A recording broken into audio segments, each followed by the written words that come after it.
একসময় এক রাজ্যে একজন অহংকারী রাজা ছিলেন, যার নাম ছিল রতন বর্মন।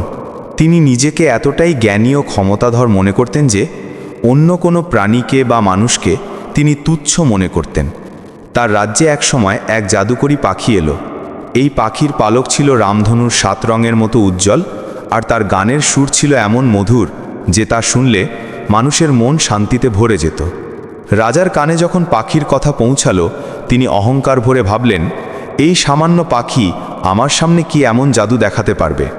তিনি তার সৈন্যদের আদেশ দিলেন পাখিটিকে ধরে আনার জন্য। সৈন্যরা অনেক চেষ্টা করেও পাখিটিকে ধরতে পারল না, কারণ যখনই তারা কাছে যেত পাখিটি তাদের সামনে থেকে অদৃশ্য হয়ে যেত।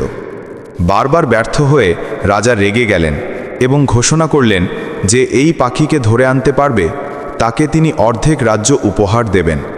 কিন্তু কেউ সফল হলো না। একদিন রাজা নিজেই পাখিটিকে খুঁজতে বের হলেন। তিনি দেখতে পেলেন পাখিটি একটি উঁচু পাহাড়ের চূড়ায় বসে গান গাইছে। তার গান শুনে রাজার মন কিছুটা নরম হলো। তিনি পাখিটিকে বললেন, হে পাখি, তোমার গান সত্যি সুন্দর, কিন্তু তুমি কেন আমার সামনে আসো না? তুমি কি জানো না আমি এই রাজ্যের রাজা? পাখিটি রাজার অহংকার বুঝতে পারল। সে বলল, হে রাজা, আমি আপনার সামনে আসতে পারি না কারণ আপনি শুধু ক্ষমতা ও অহংকারকে সম্মান করেন, ভালোবাসাকে নয়। আমি আপনাকে একটি জাদুকরী পালক দেব, কিন্তু এর একটি শর্ত আছে। আপনাকে আপনার অহংকার ত্যাগ করতে হবে।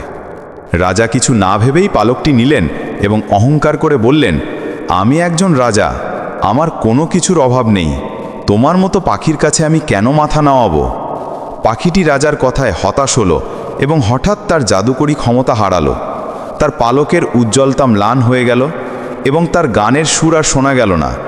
রাজা পালকটি হাতে নিয়ে দেখল সেটি একটি সাধারণ ধূসর পালকে পরিণত হয়েছে। রাজা বুঝতে পারলেন যে তিনি তার অহংকারের কারণে একটি অমূল্য জিনিস হারিয়ে ফেলেছেন। তিনি অনুতপ্ত হলেন এবং তার অহংকার ত্যাগ করলেন। তিনি মানুষের প্রতি আরও দয়ালু হলেন এবং তার রাজ্যে ভালোবাসা ও শান্তির বাণী ছড়িয়ে দিলেন। এরপর একদিন সেই জাদুকরী পাখি আবার ফিরে এলো এবং রাজার রাজ্যে আবার তার মধুর গান শোনা গেল। গল্পের শিক্ষা হলো, অহংকার মানুষকে সব কিছু থেকে দূরে সরিয়ে দেয় এবং শুধুমাত্র ভালোবাসা ও দয়ার মাধ্যমেই মানুষ সত্যিকারের সুখ ও সম্মান পেতে পারে।